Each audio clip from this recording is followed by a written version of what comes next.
Muy buenas tardes, son las 7:01 de la tarde y estamos en un salón de Icare para la última emisión de esta primera temporada del programa En Persona, que comenzó en el momento más difícil de la pandemia, a comienzos de año. Quiero agradecer a todos los que nos han acompañado en estas conversaciones con tiempo y al mismo tiempo decirles que esperamos el próximo año, o sea pero a partir de marzo, reiniciar este espacio de conversación que ustedes han sostenido con su apoyo, con su presencia, con su participación. Hoy día nos acompaña en persona Pablo Ortúzar. Pablo Ortúzar es antropólogo social, está haciendo un doctorado en Oxford. Tú me vas a corregir si me equivoco en algunos datos biográficos. El año 2016 fue escogido entre los 10 jóvenes líderes por la revista El Sábado. Ha participado en la publicación de estos libros: El Poder del Poder, 2010, Gobernar con Principios, 2012, La Gran Sociedad, 2014, El Derrumbe del Otro Modelo, 2017. Su infancia tiene que ver con el sur y específicamente, al parecer, o una parte de su infancia, con Puerto Varas. De hecho, ahora viene de un lugar natural, ama la naturaleza, sé que ama el trekking, es fanático de las monedas, ¿es así o no, Pablo? Sí, de la numismática. De la numismática. Fue un joven idealista, un joven libertario, un joven autonomista en algún momento. Sus referencias eran Trotsky, Marx y Nietzsche. Escuchaba a los fiscales ad hoc y además estudió antropología en el mítico campus Juan Gómez Miñas. Luego, Derecho en la Universidad de Chile. Y ahí viene algo que podríamos llamar, él nos lo va a contar, una suerte de desilusión y un cambio en el terreno de las ideas. Él mismo ha dicho que no es un converso, sino un forastero en tránsito, que me gusta mucho esa definición. Muchas gracias, Pablo, por estar acá en persona. No, muchas gracias por la invitación y un lujo estar acá. Quiero partir, Pablo, siempre parto con una cita, y escogí, no sé por qué esta cita, porque tiene que ver con algunos temas que están presentes o a veces con fuerza en varios de tus escritos, en tus columnas, que he seguido regularmente. Es un texto del director ruso Andrei Tarkovsky en su especie de testamento, que es el libro Esculpir en el Tiempo, donde hace un análisis de una sociedad occidental que perdió la referencia con su símbolo fundamental, que es la idea del sacrificio. Y dice: hoy es patente para cualquiera que la consecución de bienes materiales y el esfuerzo por llegar a un perfeccionamiento interior tienen un desarrollo sincrónico. Hemos creado una civilización que amenaza con destruir toda la humanidad. Ante esta catástrofe global, me planteo la única cuestión que me parece importante en sus principios: la pregunta por la responsabilidad personal del hombre, la pregunta por su capacidad de sacrificio interior, sin la que cualquier pregunta por lo espiritual resulta superflua. Esta capacidad de sacrificio de la que estoy hablando no puede ser algo externo, sino que tiene que ser un servicio al prójimo realizado con toda libertad, con naturalidad, como algo normal. Pero ¿en qué consiste hoy el sentido de la comunicación interpersonal? En gran medida en el interés de conseguir del prójimo todo lo posible para uno mismo. Parte diciendo Andrei Tarkovsky, y más adelante en este mismo texto, bien impresionante, creo que es de los últimos textos que escribió Tarkovsky, dice: el mundo occidental grita, este soy yo, miradme, escuchad cómo sufro y cómo amo, qué infeliz y qué feliz puedo ser, yo. Y termina diciendo: el mundo oriental no dice una palabra de sí mismo, se pierde absolutamente en Dios, en la naturaleza, en el tiempo, y se encuentra a sí mismo en todo, dice Tarkovsky. A ver, primero que nada, ¿qué te suscita este texto? Si tiene algún sentido o no. Estoy de acuerdo. O sea, efectivamente, la civilización en la cual estamos inmersos está construida y que hemos comenzado a sufrir el lado oscuro de eso, de un espectáculo del individuo, un espectáculo del sujeto. La idea del sujeto soberano, que es una construcción que comienza en la Baja Edad Media, con una idea especie de soberanía de Dios, que el Papa intenta, digamos, capitalizar. Hay un libro muy bueno sobre cómo la noción de soberanía en el fondo va derivando desde ahí a los reyes, de los reyes al pueblo Mm. y del pueblo finalmente al individuo, al sujeto. Hoy día se reclama soberano absoluto. Mm. Reclama la capacidad de decidir finalmente cómo el otro debe percibirme a mí Mm. en términos totales. Entonces rompe el plano de la relación con el otro, de la construcción en relación y vivimos, digamos, por eso yo decía, Chile es un país que tiene tantos habitantes como asambleas constituyentes al final, puro soberanos, digamos, vueltos locos. Ahora parecía que ese sujeto soberano que emerge es como una conquista civilizatoria, una gran conquista de lo que se llama la democracia liberal, la modernidad. O sea, parecía que el sujeto es liberado de la tutela de la tribu.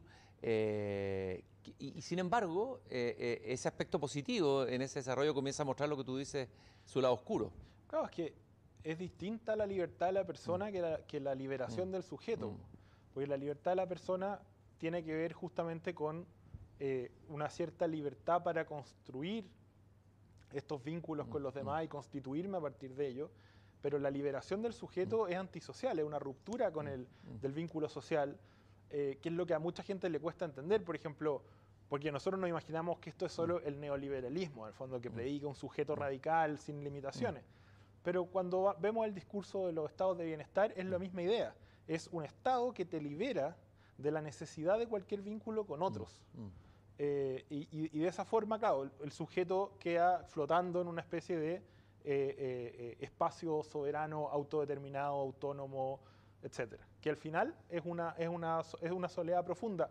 Yo discutía al comienzo del poder del poder, hablo de Vicente Caucau, que es este niño lobo de Puerto Ara, justamente, que era un cabro que al parecer, como a los 3 años, se perdió en el bosque y suponen que lo amamantó algún puma, el único mamífero de ese tamaño que hay.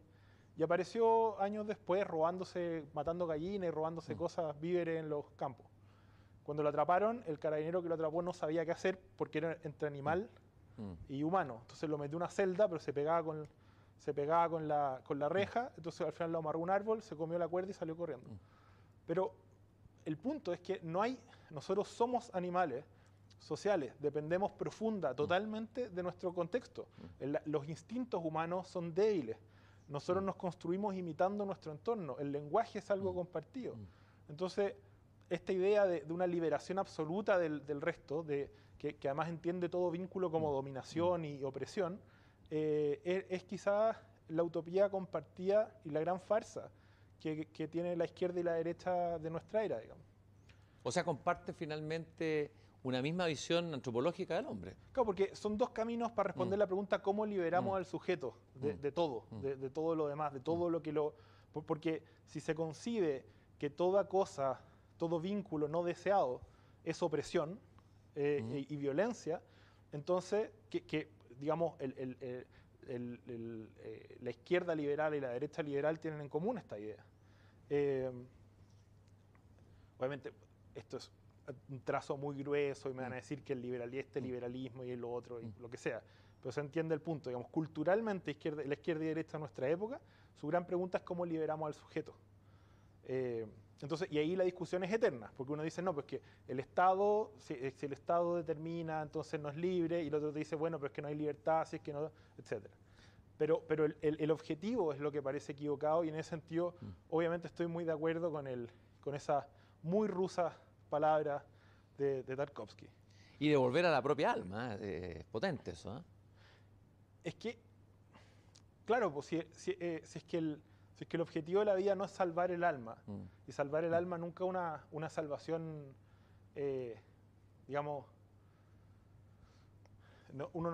la salvación del alma siempre es con otros, en algún sentido, incluso el ermitaño, digamos, también es una ilusión falsa esta idea de abstraerse y de arrancarse del mundo para salvar el alma.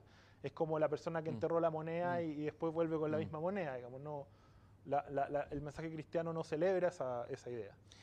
Hay una antropología cristiana a la que tú te sientes más cerca, me imagino, un pensamiento político que está vinculado más a esa antropología cristiana que podría ser la alternativa a esta polaridad falsa de izquierda y derecha, puesto que comparte un fundamento antropológico común finalmente. Eso es justo lo que estoy trabajando en la tesis. Es muy difícil, ha sido muy difícil para mí, porque las categorías del pensamiento político moderno son categorías que es un lenguaje que se construye desde una visión desilusionada y opuesta a la tradición cristiana, que viene desde Hobbes, Maquiavelo, que es gente que quiere rescatar, ¿cierto?, una visión pagana de la política como fuerza, con buenas intenciones, digamos, o con intenciones nobles en ambos casos, que terminan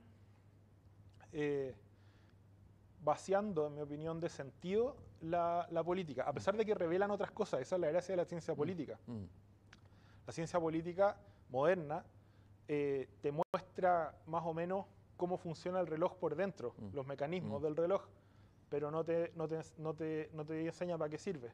No te dice si... No tiene una noción del tiempo ni de las horas, digamos. Entonces es pura mecánica al final. Y la teoría política se vuelve un análisis de fuerzas que chocan, que se contrapesan, que se empujan, pero no hay un sentido, no hay un para qué. Y eso es lo que mi tesis doctoral, en lo que estoy trabajando, es en los orígenes del principio de subsidiariedad en la tradición judeocristiana, en los orígenes de este problema de cómo se relaciona una comunidad de creyentes que además cree, en el caso judío, que Dios es directamente su rey, con la autoridad temporal y con los imperios invasores en ese caso. Ahora, sería interesante ver qué ha pasado con esa palabra subsidiariedad, tal como se usa hoy en el lenguaje, en el intercambio, incluso en la discusión política. ¿Qué ha pasado con la palabra subsidiariedad? ¿Y cuál es el sentido más genuino de ella? Eso es lo complicado, porque al final el concepto quedó incrustado dentro de la lógica del lenguaje de la teoría política moderna. Entonces, por ejemplo, la versión que a nosotros nos llegó, que generalmente se usa en el lenguaje común, es un sinónimo de estado mínimo. Que lo usan porque el otro suena demasiado fuerte. Es un concepto negativo de la subsidiariedad, en el fondo. Claro, o sea, la subsidiariedad como que el Estado no se meta porque es malo que se meta.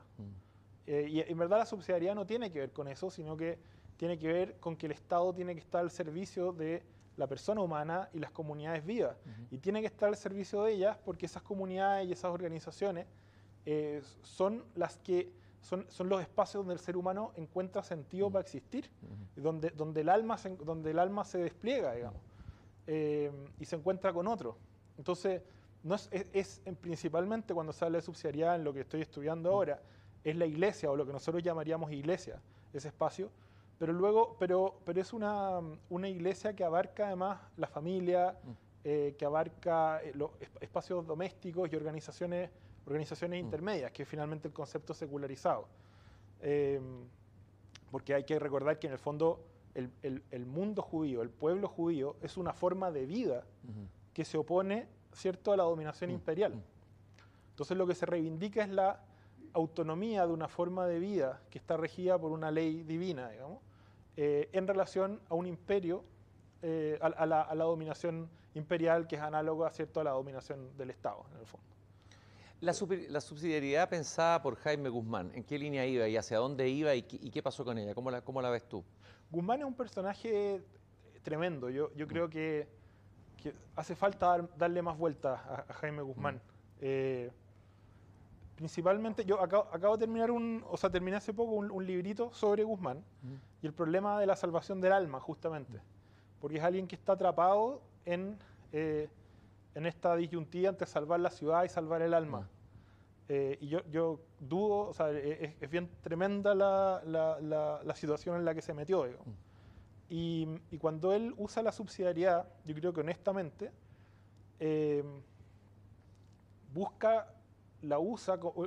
utiliza este concepto para buscar una especie de acuerdo con el mundo liberal. Y para convencer al mundo católico conservador de aceptar estas nociones liberales.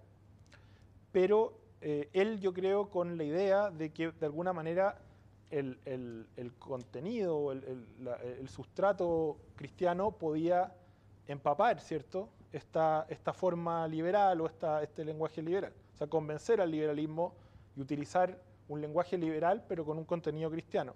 Y el resultado fue exactamente lo opuesto. O sea, tenemos un lenguaje cristiano y un contenido que es estado mínimo.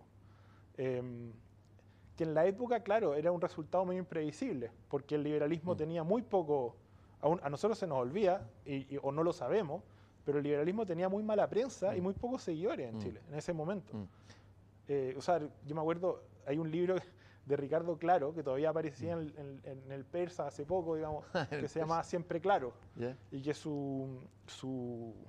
Ricardo Claro, que era formado por Jaime Izaguirre, y seguidor total, digamos, de la doctrina de Izaguirre.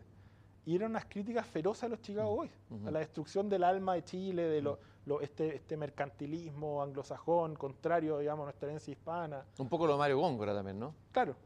Pero ahora, en el fondo, el triunfo del liberalismo fue tan aplastante y tan total que hoy día muchos cabros chicos se imaginan como que la derecha siempre fue una cosa libre mercadista desde el inicio de los tiempos. Y eso es totalmente falso. Ahora, tú en un artículo en que hablas de la culpa y capitalismo, hablas ahí del padre Hurtado, hablas de San Pablo de Tarso y hablas de Jaime Guzmán. Dice que de alguna manera lo que hace, eso es lo que entendí, lo que me acuerdo, lo que hace Jaime Guzmán es quitarle la culpa al empresariado, digamos. Quitar la culpa y pensar que la creación de riqueza, la creación de empleo, finalmente... ahí se está comiendo la tarea. ¿Qué pasó con ese tema de la culpa? Él sigue la argumentación de Michael Novak en esto. De hecho, hay un libro de Novak que es algo del capitalismo, el espíritu del capitalismo democrático, o algo así, que Guzmán compra, es una edición argentina. Guzmán compró, parece que caja y caja. Hasta hace poco todavía quedaban ahí en Suecia, en la sede de la UDI, algunos tomos de las que había comprado para regalarle a todo el mundo. Y después persuade de alguna forma, el CEP publica el 90 y poco, o el 91 o el 94, por ahí, a comienzos de los 90, la ética católica y el espíritu del capitalismo, del mismo autor. Y más, muchos textos, o sea, publicaron varios artículos delante. Y Novak, su línea es justamente, digamos, maridar el lenguaje del liberalismo, del libertarianismo casi, con la doctrina social de la Iglesia, con la ética cristiana. Entonces, arma una ética en la cual, y de nuevo yo creo, Novak intentando colonizar desde el cristianismo las formas del capitalismo anglosajón, y con los mismos malos resultados. Y efectivamente lo que se le ofrece en ese contexto al empresario es una liberación de la culpa a través del ascetismo del trabajo. En el fondo al buscar la ganancia, yo lo que estoy generando es una asignación eficiente de los recursos. Al asignar eficientemente los recursos, yo estoy ayudando a otras personas, estoy dando trabajo, digamos, esta eficiencia es un tributo a Dios y un servicio a los demás. Esta idea negativa de la subsidiariedad, por decirlo así, tú me corriges si es correcto o no, que de alguna manera marca la Constitución, marca, bueno, la manera el modelo económico, cómo se fue desarrollando, y ha sido un tema que está en discusión ahora, profesor, del tema constitucional. ¿Crees que está entre los elementos que tiene que ver con la crisis que finalmente termina en el estallido, el hecho que haya primado esa idea de la subsidiariedad negativa en vez de la otra idea de la subsidiariedad de la que tú hablabas recién? Yo creo que de todas maneras que la derecha, en el fondo, es como la ética protestante de Weber en cámara rápida esto. Pues pasamos de una derecha conservadora, como la que yo mencionaba de Ricardo Claro, de Jaime Izaguirre, Mario Góngora, que era pero muy desconfiada digamos, de la pérfida Albión y su práctica mercantil. Sí, del poeta William Blake. Claro. Y a una derecha que pensaba que el mercado era una especie de mecanismo perfecto que podía solucionar por sí solo todos los problemas, digamos. Y también hay otros factores que corrompieron mucho, pero ideológicamente esa convicción de que, en el fondo, que esto es como en 31 minutos el mismo fuego la apaga, como los desastres del libre mercado, el mismo mercado los corrige. En una generación se llegó a esta especie de capitalismo acrítico y barbárico, además muy poco letrado. De alguna manera, esa concepción del capitalismo abandona la sociedad, ¿no? Abandona la sociedad civil, abandona la comunidad, abandona todo. El tejido social, de alguna manera, ¿no? Sí. De nuevo, es como, ¿no? Cada uno hace lo que quiera y al final las cuestiones salen bien igual. Como esa es la idea. Entonces es divertido porque los nietos de estos personajes que hubo que convencer de que no era pecado el capitalismo, son los cabros esos de la fiesta de Cachagua, po. Que hay que convencer de que existen otras personas y que más o menos que traten de no matar a la abuelita, digamos. Es brutal, y eso pasó en, claro, dos generaciones. De alguna manera se habla y se ha ido hablando ahora, también estuvo Guerrera acá, estuve con Joaquín Fernandá, como que aparece esta otra derecha que quedó sumergida o desaparecida, invisibilizada, o simplemente desapareció, se extinguió, pero que estaban ahí los restos de esa derecha. Tú citaste ahí a varios intelectuales que fueron importantes. Muy. Izaguirre, bueno, uno podría citar a varios, ¿no? No, si te vas en Guzmán, por ejemplo, es muy relevante Julio Filippi. Julio Filippi, etcétera. Uno podría hablar hoy día de cuántas derechas, después de esta crisis, cuántas son las derechas que aparecen, digamos, que uno lo podría ver como una fuente de riqueza, digamos, a que haya una derecha, que haya varias, ¿no? No, sí, o sea, es que a mí, yo no sé, porque nunca son... La política es un plano de la acción, Entonces, de hecho, a los teóricos, a los académicos, les cuesta mucho agarrar de qué se trata la política por eso mismo. Y como el plano de la acción es sucio, enredado, efectivamente, todos estos impulsos, estos elementos, es difícil que uno pueda decir que hay 5 derechas, porque no va a haber un político que represente puramente la derecha, no sé cuánto. Son más bien ingredientes, yo creo. Y efectivamente, con la crisis, digamos, de este ingrediente capitalista y reflexivo, aparecieron los demás sabores, digamos, al baile, digamos. Se dejaron sentir. Pero yo no creo que hayan, o sea, obviamente no desaparecieron, si estaban ahí, digamos, de una u otra forma. Yo decía al comienzo que tú te definiste no como un converso, así converso hoy día es muy fuerte para lado y lado, ¿no? Sino un forastero en tránsito. Y me gustaría indagar un poco en tu historia, brevemente, sin entrar en la farándula. Bueno, vamos a hacer un programa de farándula, hacer un programa de conversación. Además que una historia bien fome. Yo crecí en los 90, así que no es para... No, pero algo interesante tiene. A ver, primero me gustaría hablar un poco de tu infancia, tu relación con el paisaje, con el territorio. Me imagino que una infancia que te tiene que haber marcado, que tiene que ver con tu historia, con tu origen. Sí, o sea, yo crecí principalmente en Chiloé, entre Melinca y Puerto Cisne, y Lemuy. Es ¿Ya? Y sin mucha... Y lejos, porque en esa época Puerto Varas no era una comuna más, digamos, de tipo, no era un apéndice de Vitacura, era un mundo, era otro espacio, donde los espacios de élite estaban controlados, de hecho, por alemanes, por los descendientes de los colonos, y el resto era un mundo chilote. Esos eran como los dos mundos, y yo y mi familia no pertenecíamos a ninguno de ellos.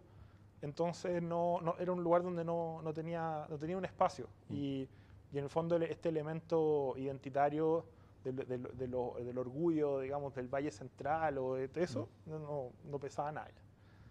Lo cual es sano. Entonces uno construye una identidad de forma más menos sin muchos moldes, porque no hay muchos moldes. Más libre. Más libre, también más solo. Y también como por lo mismo me moví mucho, estuve en muchos colegios, me echaron de un colegio, dijeron que no tenía ni un futuro. Y después me invitaron, cuando me aceptaron en Oxford, me invitaron a dar una charla al centro de alumnos para allá. ¿Ya? Y terminé con los jesuitas en Puerto Montt. Gracias al hermano de Benito Aranda, que me entrevistó y al final confió que no iba a dejarla embarrada en el colegio. Y nada, pues me moví en muchos mundos sin pertenecer realmente a ninguno. Y después estudié antropología, que es algo que es bastante coherente con ese... Bueno, ahí fuiste militante, ¿no? Del Frente Estudiantes Libertario, el otro se llama como Movimiento de Autonomistas Libertarios, que es los autonomistas de Boric, etcétera. Sí, que eso lo hicimos para molestar al resto de la izquierda, que era el mal. Porque nosotros decían que nosotros éramos lo peor, unos amarillos, perversos, entonces nos pusimos el mal. Pero, claro, yo era anarquista. Llegué a convicciones anarquistas porque en el fondo siempre tuve y sigo teniendo un problema con la idea, con el poder, digamos, con el poder constituido y con el abuso del poder. Y Y además yo pensaba que la izquierda, por leer, porque yo en el sur me dedicaba los largos inviernos con noches largas a leer, y que la izquierda tenía un estándar moral superior o ético superior. Y cuando comencé a militar, primero viví una desilusión conmigo mismo, en el sentido de no ser en el fondo esta idea, yo tenía una idea también moralista de mí mismo.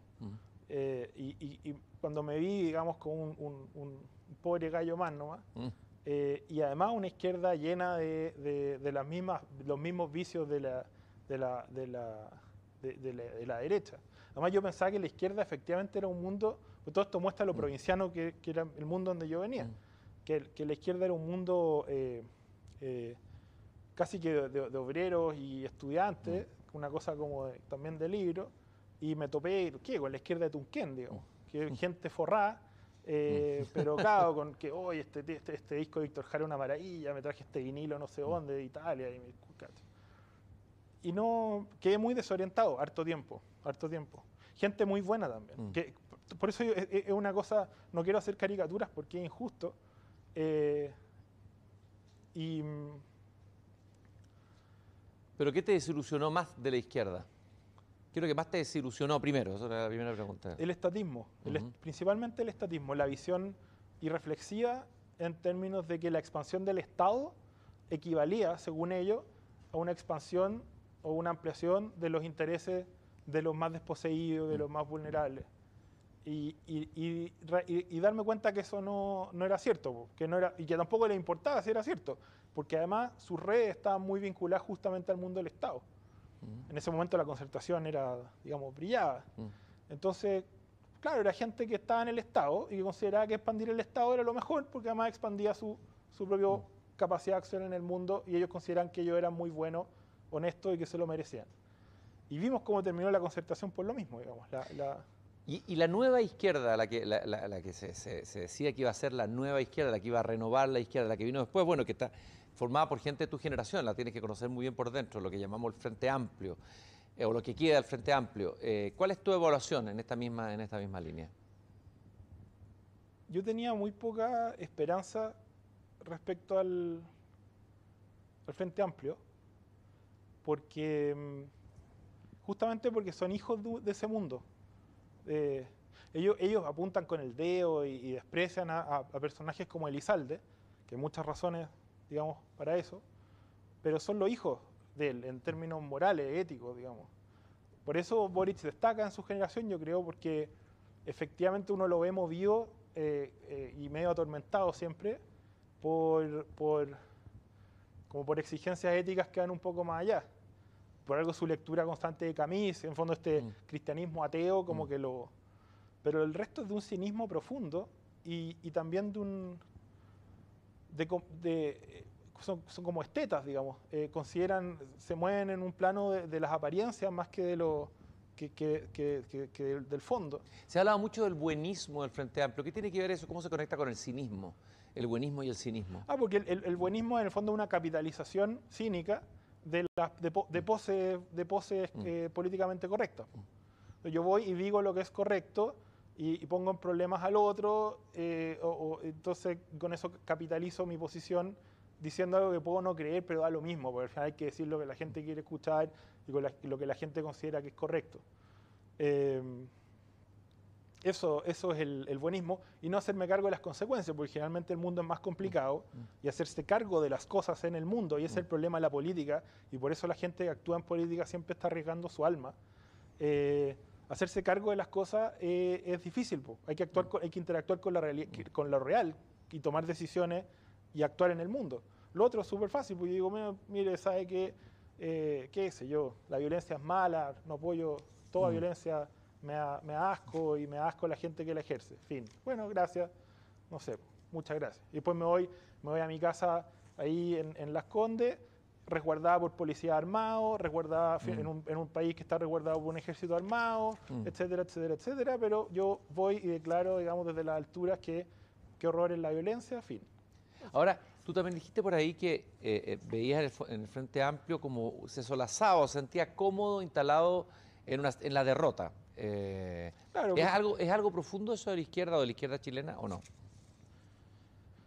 es que justamente la derrota es una posición donde no se arriesga el alma de manera importante, porque uno siempre, en fondo, no está tomando las decisiones y se las puede tirar al otro.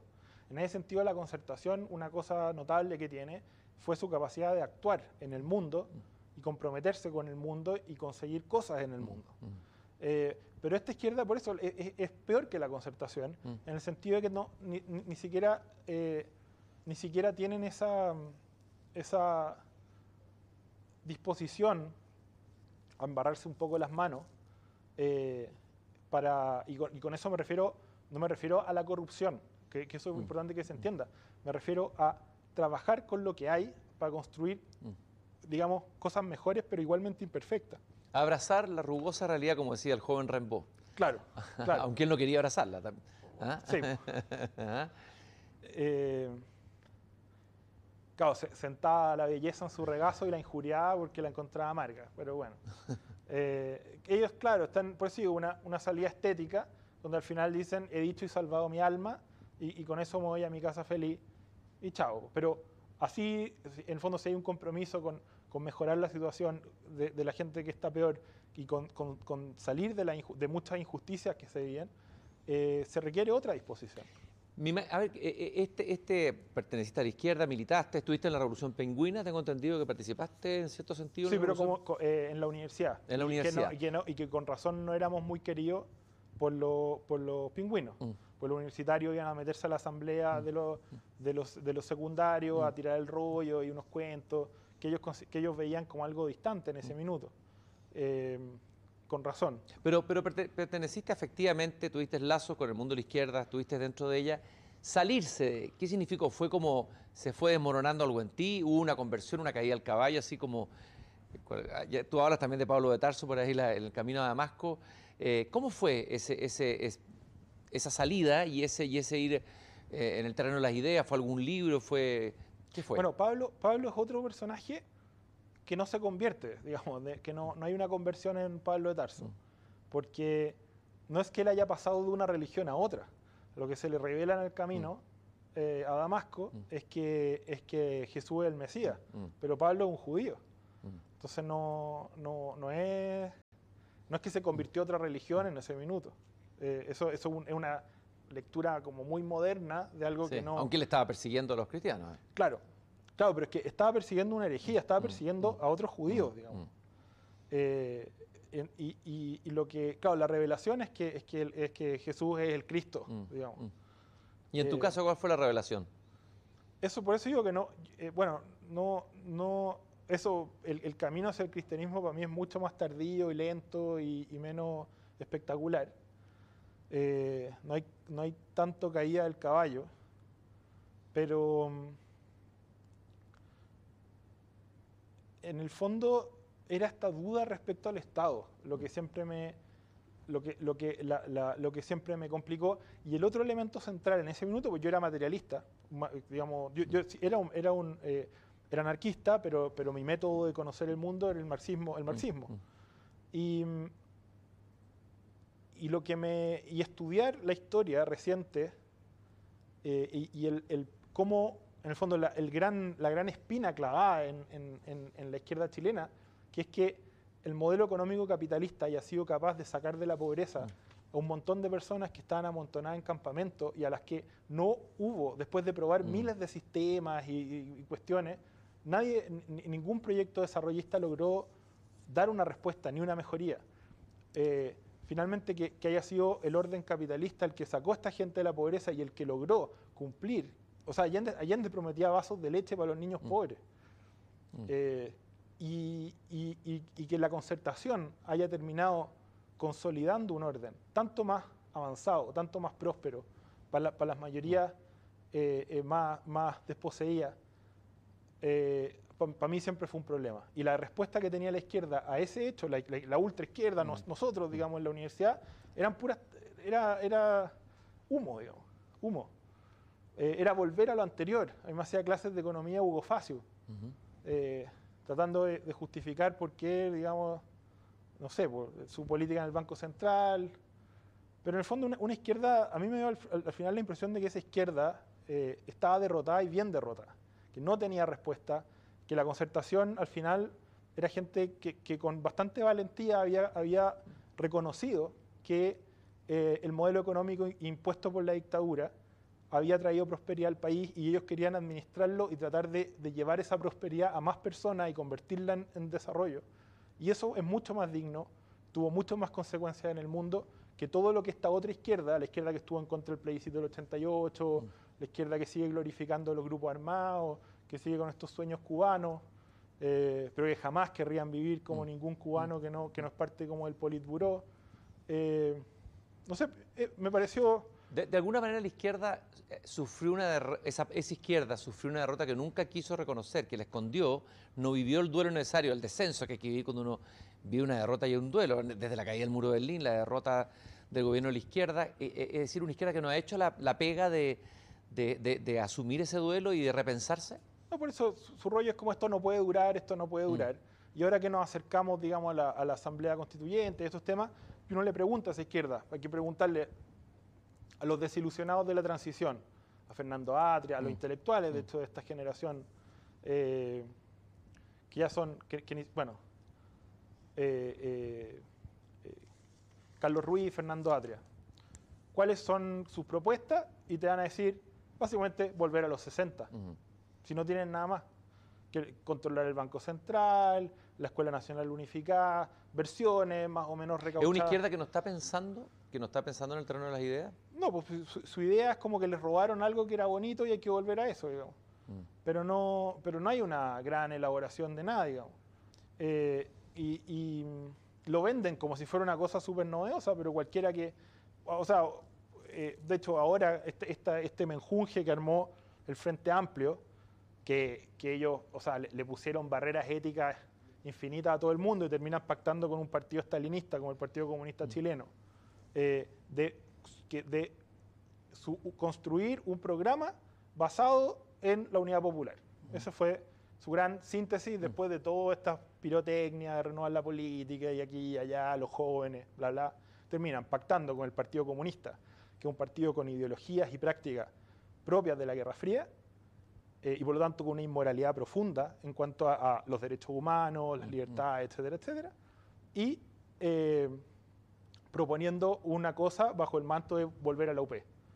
Ahora, esta izquierda que tú describes, que no tiene idea, que está vacía, que se quedó pegada en los 60, que lo único que ofrece es eso, ¿por qué aparentemente triunfa culturalmente sobre la derecha? Aparentemente, en el terreno de la idea, sus ideas, sus consignas, sus eslogan permean una parte importante de la sociedad, tienen eco, resuenan de nuevo hoy día fuerte, resonaron a partir de octubre y pareciera la derecha como arrinconada ante esa idea. ¿Qué pasó ahí? Que hay dos cosas. Una es que la Concertación, que es el punto que toca muy bien Daniel Mansuy en su libro Nos fuimos quedando en silencio, la Concertación nunca fue capaz de juntar el valor para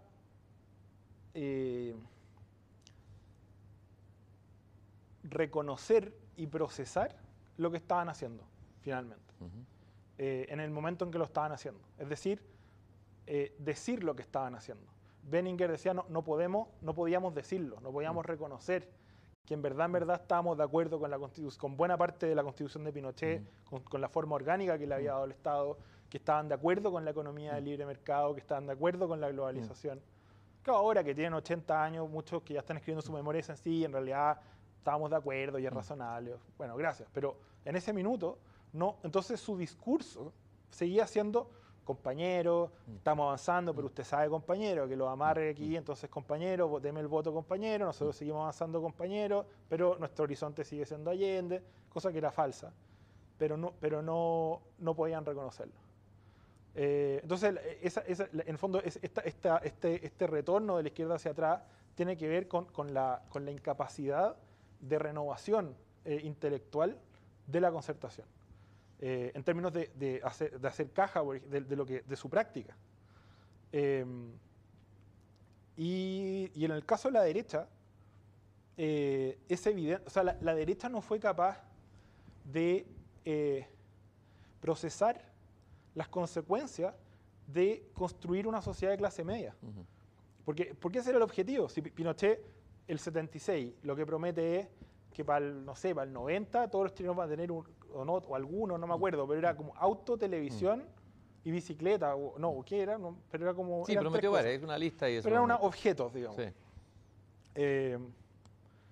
Y claro, y la derecha, en el fondo, el triunfo con la concertación de un proyecto de ampliación de las clases medias, pero sobre la base de la precariedad del crédito, digamos, y un montón de otros, nunca fue reconocido por la derecha, no fue entendido. Entonces, la derecha defendió hasta el final y utilizó los mecanismos estabilizadores que entregaba la Constitución del 80 para defender hasta el final un orden que tiene un ascensor desde la clase baja hacia la clase media y nada más. En fondo, es un orden que sirve para salir de la pobreza y que, digamos, conserva los privilegios de la clase alta a través de, digamos, prestaciones privadas. Entonces, nosotros hoy día tenemos una estructura institucional que está totalmente disociada de la estructura social. La estructura social es un 50% de clase media y el orden institucional está pensado para pobres y ricos. ¿Esta es una crisis, una mera turbulencia, una turbulencia grande, una tempestad grande o es una crisis profunda del Estado en Chile?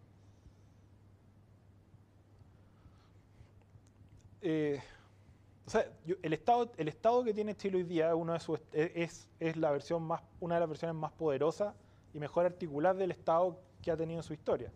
Pero siendo eso así, nos quedó chico, digamos. El Estado hoy día está, en muchos sentidos se espera mucho más de él de lo que puede entregar y en otros sentidos está mostrando deficiencias que nadie esperaba.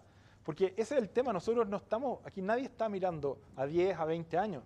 Era obvio que el éxito económico chileno, combinado con la crisis en Venezuela y el desastre en buenas partes del resto de América Latina, iba a terminar en un fuerte proceso migratorio. Pero no teníamos ni una política migratoria. Entonces, todas las cosas, digamos, tenemos un Estado al que le pasan cosas y que responde ahí con las herramientas que tiene, pero no estamos anticipando escenarios que van a venir, que están viniendo. El tema de la crisis, por ejemplo, demográfica, era obvio, era cosa de mirar, digamos, la cantidad de personas que se iban a jubilar en este periodo en el fondo, si uno mira los años 60 y 50, se da cuenta que cada mujer, la tasa de fertilidad, cada mujer digamos, en edad fértil, tuvo un promedio de 5 hijos. Y esa generación, la siguiente, son 3. Entonces hoy día la gente que se está jubilando tiene una red familiar mucho más pequeña que la generación anterior. Y no solo es más pequeña, sino que en buena medida son personas que pertenecen a esta clase media precaria, que vive al día y depende de una serie de créditos y bicicleteo. Entonces, con una enorme cantidad de personas de tercera edad que se están jubilando con pensiones bajísimas, era obvio que iba a haber una crisis brutal de las pensiones, digamos. Era una crisis demográfica que se veía venir.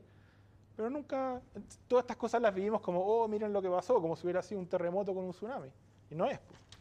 Tú dijiste por ahí en una columna, ¿cómo creen que llegamos a ser el país más estresado, obeso, deprimido, sedentario y suicida de América Latina? Coincides con ciertos estudios que hizo Katia Araujo, que son muy interesantes, sobre la vida cotidiana de los chilenos. O sea, el estrés, el cansancio, la fatiga, la sensación de no dar más, ¿no? ¿Qué pasó ahí, digamos? ¿La sociedad chilena se enfermó? Si había conseguido un progreso, ya sabemos, una clase media vulnerable, pero ¿cuál es la enfermedad de la sociedad chilena?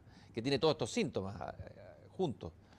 Es que ahí es donde yo estoy más de acuerdo con ciertos sectores de la izquierda, en que el ser humano, digamos,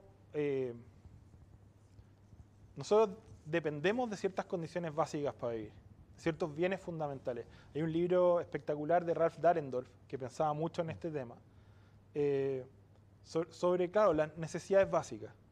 Y luego nosotros necesitamos generar un sistema de la vida que provea, que sostenga esas necesidades básicas, sobre el cual se construyen distintos estilos de vida.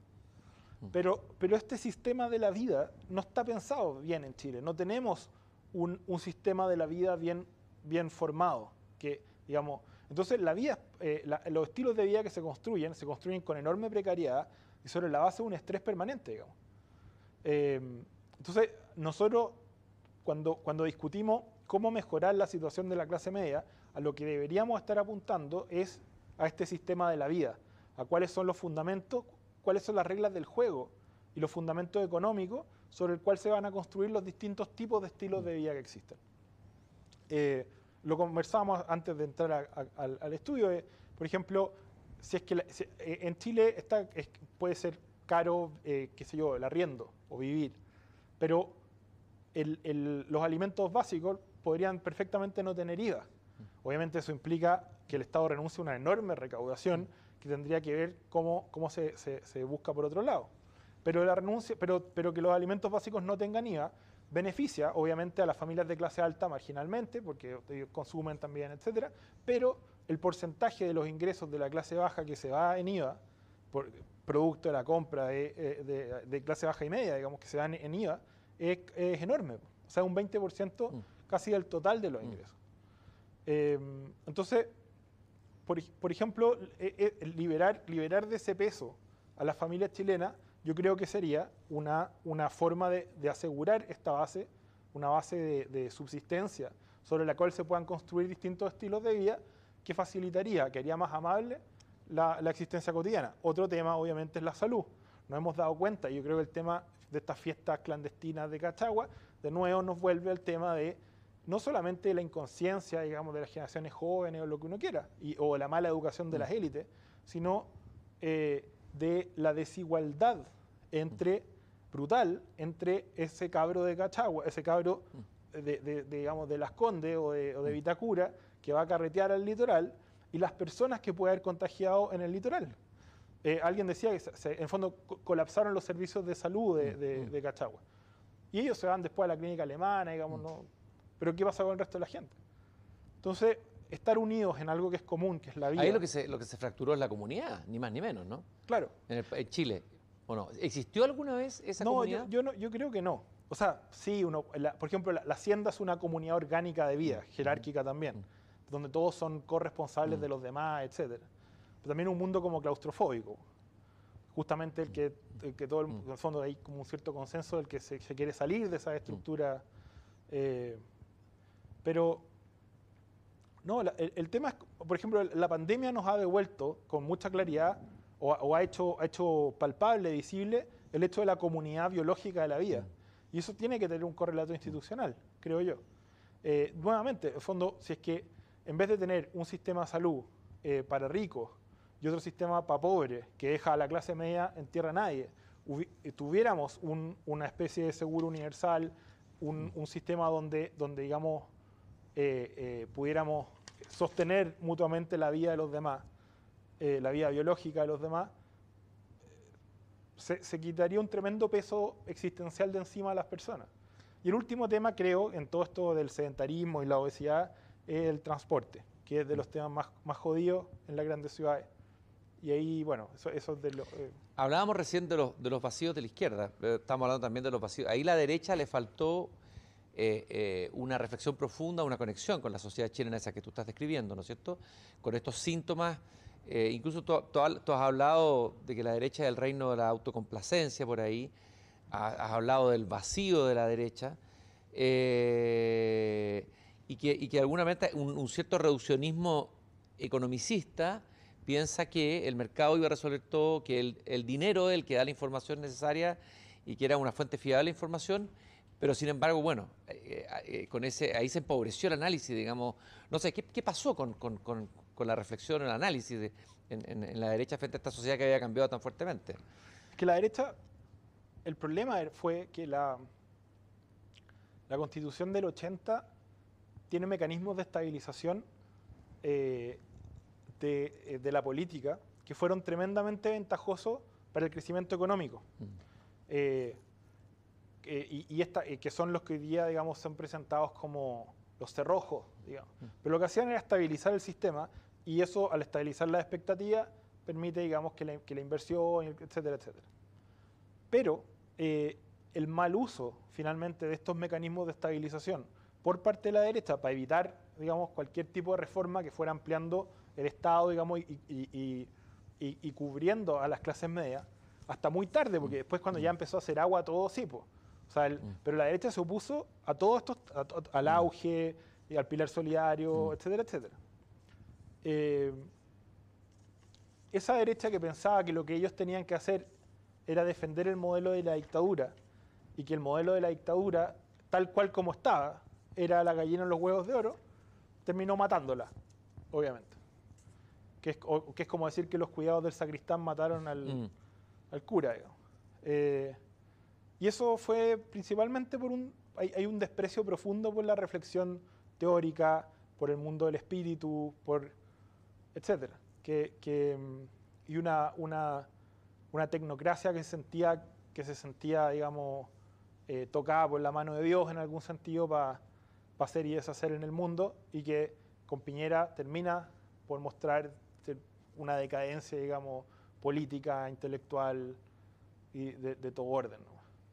Es cierto que hay una disputa no personal, me imagino que a nivel de las ideas, con todo lo que sería el mundo de libertad y desarrollo, es decir, con un grupo muy importante que son los asesores de la Presidencia de la República, encarnado en la figura de Cristian Larroulet. No estoy personalizándolo ni para atacarlo ni para nada. ¿Y cuál es la discusión de fondo o cuál es la recriminación de fondo hacia ese mundo? Yo cuando discutí con Cristian Larroulet, cuando discutí con gente de ese mundo, tengo la sensación de estar discutiendo con marxistas, en el sentido de que son personas de un materialismo furioso. No todas, obviamente, pero bueno, no, tampoco, de nuevo. Pero ellos sus convicciones son materialistas. Ellos creen que el crecimiento, digamos, y de nuevo es de buena fe, pero ellos piensan que lo que hay que hacer es apretar los dientes, y cuando lleguemos a cierto nivel de crecimiento de PIB per cápita, los problemas como que van a cambiar de naturaleza, digamos, y van a ser más manejables. Entonces, su visión es, mira, aquí van a quedar harto embarradas, se va a mover harto el avión, va a haber harta turbulencia, pasajeros van a quedar heridos, van a saltar las maletas, pero vamos a llegar a una altura donde vamos a poder ya tranquilizarnos y todas las cosas van a salir bien. ¿Y eso no va a ocurrir desde tu punto de vista? A mí me parece que es una fe materialista demente. O sea, es muy parecida a la idea marxista, a la idea, digamos, de que llegado a cierto nivel de desarrollo de las fuerzas de producción, esta cuestión va a andar sola. O sea, en el fondo, el pensamiento marxista, o una cierta izquierda chilena más marxista, y la derecha más radicalmente economicista, finalmente comparte un sustrato, no sé, filosófico en la profundidad. O sea... Sí, un materialismo ciego, una fe en el desarrollo de las fuerzas productivas. Y claro, y al final... ¿Y cuáles son los elementos que desaparecen ahí, que no están en el análisis y que, bueno, aparecen ahora cuando estallan? ¿Cuáles son los elementos ignorados? ¿Cuáles son las dimensiones ignoradas de la existencia humana? En ambos casos, el alma humana. Si es el comunismo soviético, más que la pobreza, es la tortura al alma humana lo que lo vuelve un sistema inmoral y lo hace insostenible. Y en el caso del capitalismo, de este capitalismo materialista, digamos, que se cree mejor adaptado, digamos, a la naturaleza humana, la verdad es que tienen concepciones bastante comunes en ese nivel, y cometen errores que también son comunes. O sea, un país donde el alma humana es torturada, aunque el PIB mejore, aunque tengamos acceso a más cosas, no es sustentable. Que se vincula con el libro que va a presentar el 20 de este mes, sobre 1943. Extraordinario ese libro. Claro. Sobre toda esa generación de intelectuales que piensan, tratan de entender las causas profundas de cómo se llegó a lo que se llegó y buscar un sentido, o sea, Claro, porque por ejemplo Solzhenitsyn, que aquí se usó mucho en la dictadura para condenar el comunismo, pero él advierte de inmediato... Oiga, y un gran crítico occidente también, ¿eh? Por eso, como cuidado, ustedes no están... O sea, esta cuestión en la que están viviendo no es tan distante al materialismo soviético. Bueno, un poco también Tarkovsky decía lo mismo, ¿eh? Claro. Le pasó lo mismo. Entonces, Sí.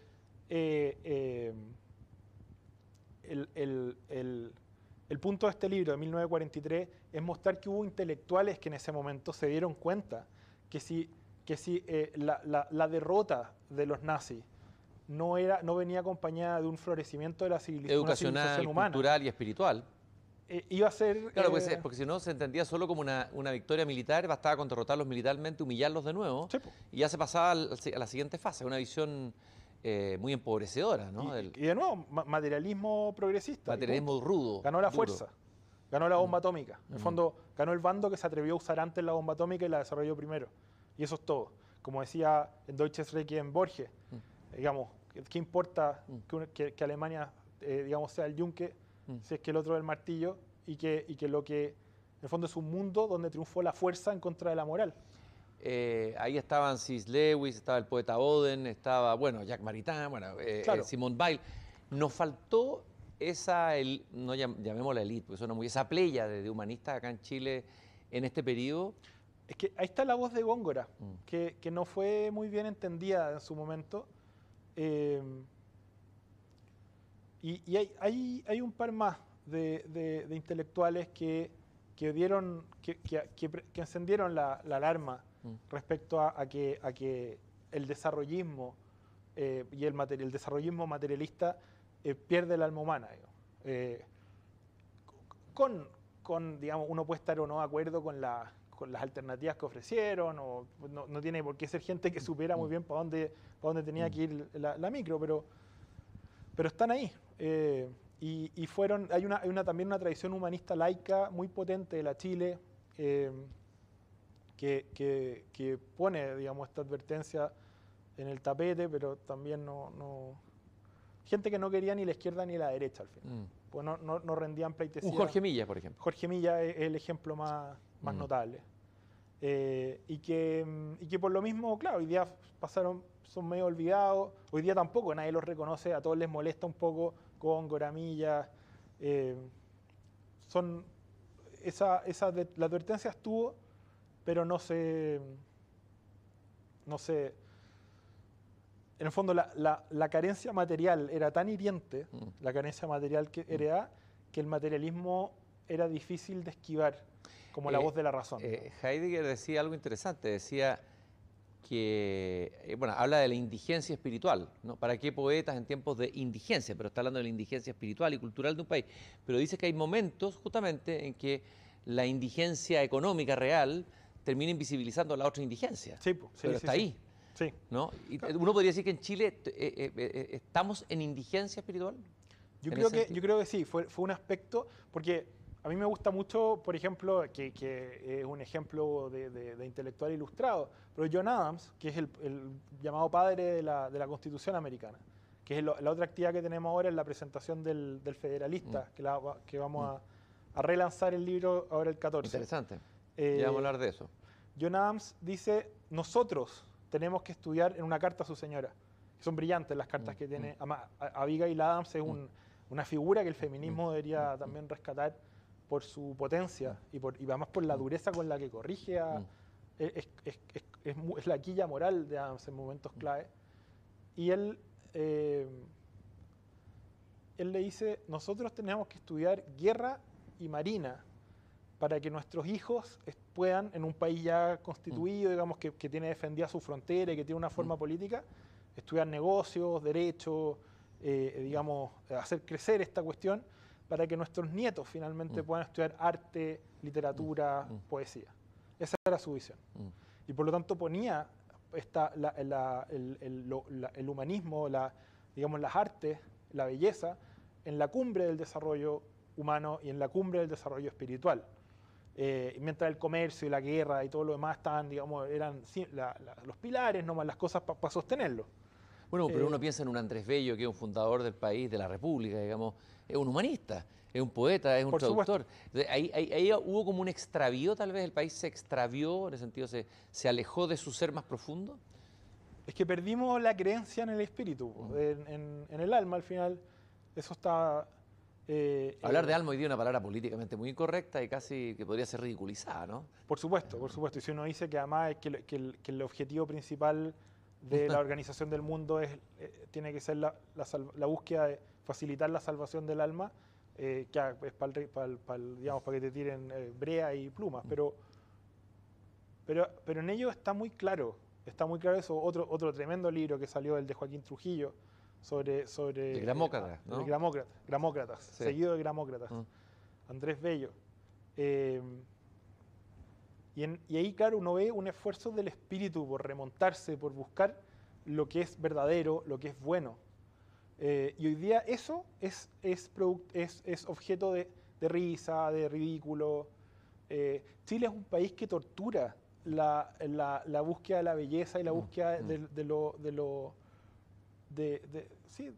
como de la belleza, uno puede decir. Joaquín Fernandoa, leí un adelanto de un libro que está publicando por Tajamar sobre un diagnóstico del estallido. Estuvo acá también en persona, habla de la importancia de la belleza. Me llamó la atención este domingo como tema político, digamos. La belleza en la ciudad, la imposición de un cierto feísmo casi transversal. El feísmo y el imbunchismo. Ahora se cumplen 50 años de la publicación de Los Senos Pájaros de la Noche. A mí me inició en esa lectura Rolf Ester y Sonia Montesino. Con justa razón, y ellos decían que ahí estaba la clave para entender un poco la cultura chilena. Y es verdad. Si uno lee La muralla enterrada también de Carlos Franz, el feísmo y en el fondo el chileno, o lo chileno como una duda, un miedo respecto a lo que es de alguien cuya identidad no está clara, cuya identidad es frágil, y que prefiere destruir y arrasar con todo lo que busca emerger alrededor, lo que se muestra constituido, para evitar, ¿cierto?, porque siente que lo constituido, lo bello y lo sano, de alguna manera existe para echarle en cara su propia su fealdad, digamos, y su discapacidad, su falta, su deuda, su falta de desarrollo. Cuando en realidad a lo que deberíamos aspirar, y eso requeriría como una... Yo por eso hablaba de la política como sanación, de alguna forma.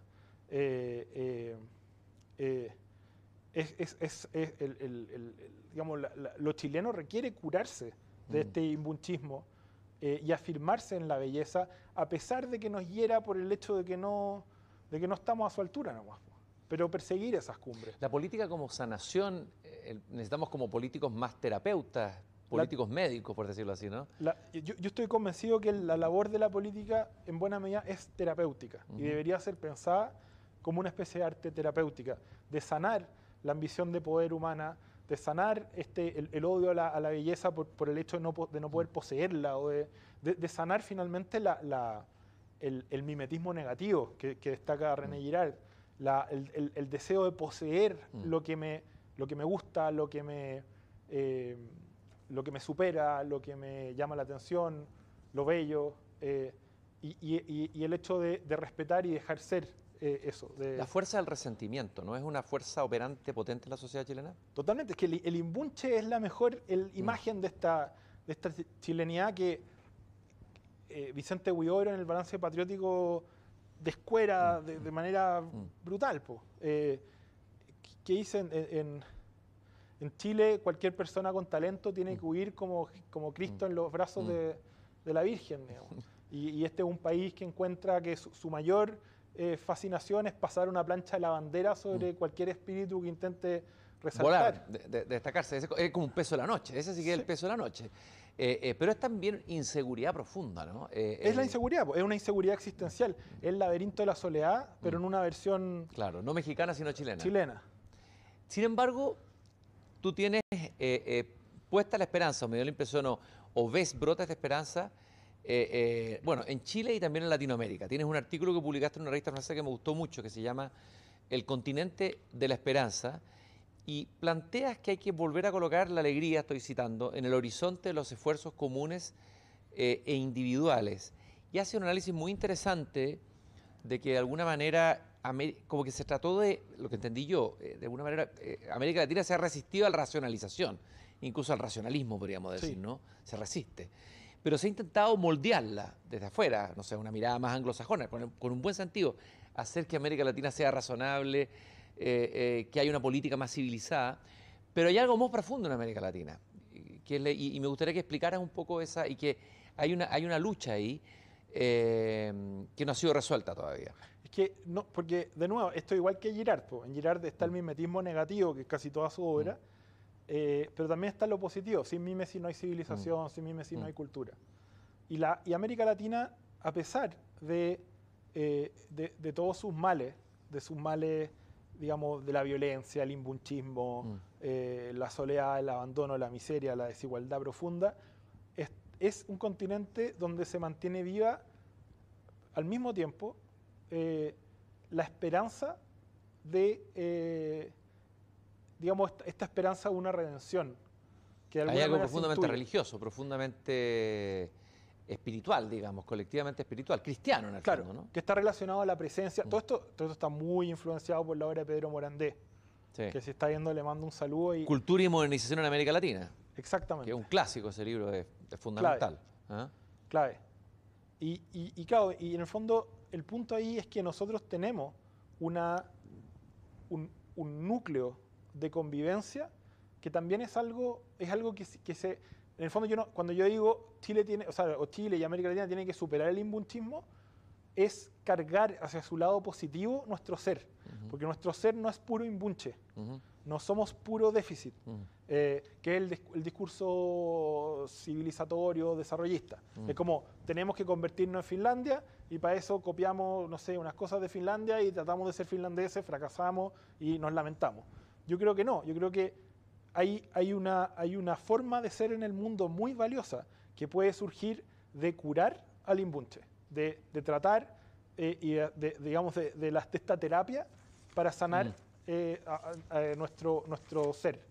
Y que hacia allá tenemos que apuntar reconociendo primero lo que somos y buscando una versión amable y digamos, agradecida de nosotros mismos.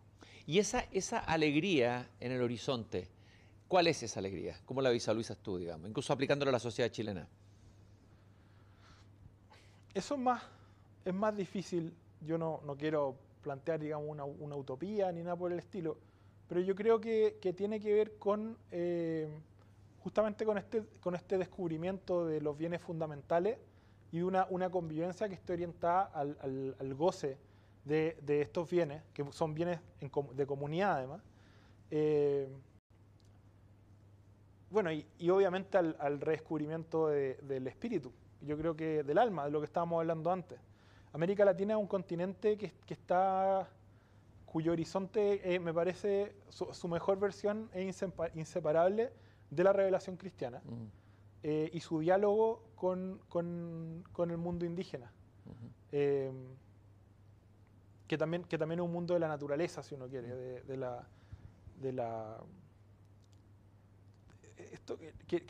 el Papa Francisco algo intuye de esto, se ha metido en problemas es persiguiendo su intuición, porque claro, no es de una gran elaboración ultra sofisticada, pero cacha que hay algo ahí con el tema de el ser en la naturaleza, que el cristianismo demasiado cargado hacia su variante griega racionalista se le fue, digamos.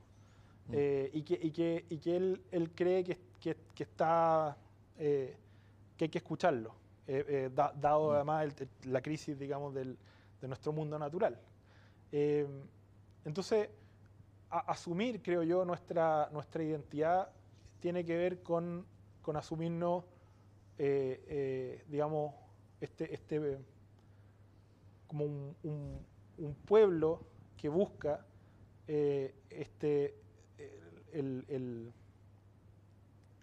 no es la tierra prometida, pero es una forma de vida que celebra la creación y entendiéndola como creación, como un regalo divino, y que reconoce la existencia como una antesala, ¿cierto?, del paraíso, pero una antesala que es gloriosa, que es celebración, que es vida, que es fiesta. Y es carnaval. Claro. Aunque a nosotros como países nos cuesta más la fiesta, parece, todavía no sabemos celebrar bien, ¿eh? Ahí tenemos un déficit. Pero ahí de nuevo la celebración no es, porque el laberinto de la soledad, Paz muestra muy bien el lado oscuro de la celebración. Y esto es otra cosa, la celebración de la creación. Es júbilo, claro, es otro tipo de júbilo, el júbilo interior, ¿no? Eso. Júbilo ante el hecho puro de existir. Pero estaba pensando a partir de lo que tú me estás diciendo, que es muy interesante, que nosotros que fuimos el país que aplicamos digamos, una idea, a ver, un monetarismo radicalizado, un economicismo que tuvo frutos, que tuvo, como tú bien dijiste, a lo mejor hay algo del inconsciente nacional que sintió que había traicionado su propia alma, que estaba traicionando estas otras dimensiones, como que a lo mejor fuimos violentados, nos autoviolentamos nosotros mismos, ¿no lo sientes así? Pero es que la violencia partió mucho antes. Mm. Si la violencia contra... que es lo que muestra Pedro Morandé en Cultura y Modernización. Todo el desarrollismo es... desarrollismo autoflagelante es tratar de torturar al ser nacional para dejar de ser subdesarrollado y convertirnos en un país europeo. Y seguimos en lo mismo. Si seguimos, miren los finlandeses, miren los noruegos. Siempre mirando afuera, ¿eh? Siempre mirando hacia afuera, digamos, siempre buscando un modelo que es mejor, como que digamos, la vida está en otra parte, de nuevo citando a Rimbaud. Y ahí hay un tema, y es que, ¿qué han hecho las élites? Porque ahí hay un anhelo, ¿no es cierto? Tú estás hablando de un anhelo colectivo, popular, que tiene que ver con una vida mejor, una vida en comunidad, etcétera. ¿Qué han hecho las élites con esto? ¿Han logrado elaborar esta esperanza o al contrario, han hecho, tú hablas ahí de racionalizar desde arriba hacia abajo, o sea, han hecho una tarea más bien abstracta, pero también desvinculada de la... ¿Cómo ha sido el rol de las élites en Chile y en América Latina? Yo creo que en el caso chileno la élite es bien destacable, porque fue una generación, yo creo que la élite chilena, a diferencia de muchas otras élites latinoamericanas, se la jugó por Chile. Quizá porque era más pobre que las demás. Y ahora ese es un jugársela brutal, digamos, es quedarse a dar la pelea de vida o muerte. Y finalmente matar, digamos. Pero después de eso viene una autodestrucción muy poderosa, digamos, muy potente, de terminar autoconvenciéndose y autodisciplinándose con la idea de que el camino, digamos, a la salvación era solitario, era individual y era una disciplina económica, y que era en esa disciplina que iban a encontrar, ¿cierto?, aderezada con discursos religiosos, pero más o menos iban a encontrar que ese era el camino de realización de la promesa de la revelación. Y el choque de eso, además, con la realidad, y ya ni hablar con el derrumbe de la iglesia, digamos, los abusos sexuales y todo lo demás, hoy día a mí me parece que las élites vivimos, digamos, en un profundo pasmo moral también, una especie de desconexión con las fuentes de la ética, si uno quiere. ¿Uno podría decir que la crisis política de Chile en el fondo es una crisis ética, una crisis moral? Es profundamente una crisis moral. Es lo que, claro, Chomalí publicó una columna sobre eso, no me acuerdo dónde, en medio del estallido, pero con una iglesia ya manchada, pero de arriba abajo con los escándalos sexuales. Nadie la leyó, nadie pescó eso. No. Porque además la protesta es neoliberal. Si eso es lo otro que esta es una protesta sin voceros, sin petitorios. Sin colectivos, ¿no? O sea, más bien claro, como con un colectivo, pero que no es comunidad. Que no cuajaba, claro, que no cuajaba en nada. Cada uno con un cartel que competía con el otro, dando a ser más divertido y como más... Y siempre, o sea, incluso en la manera de protestar somos neoliberales. Totalmente, si era una pasarela en muchos sentidos. Y una estetización y mercantilización inmediata. O sea, ahora viste unos vinos del perro... Oye, no puede ser. Sí, pues. ¿Ya? No tenemos un lenguaje alternativo al lenguaje del consumo y del yo consumista todavía. Y yo creo realmente que el único lenguaje alternativo es el de la revelación.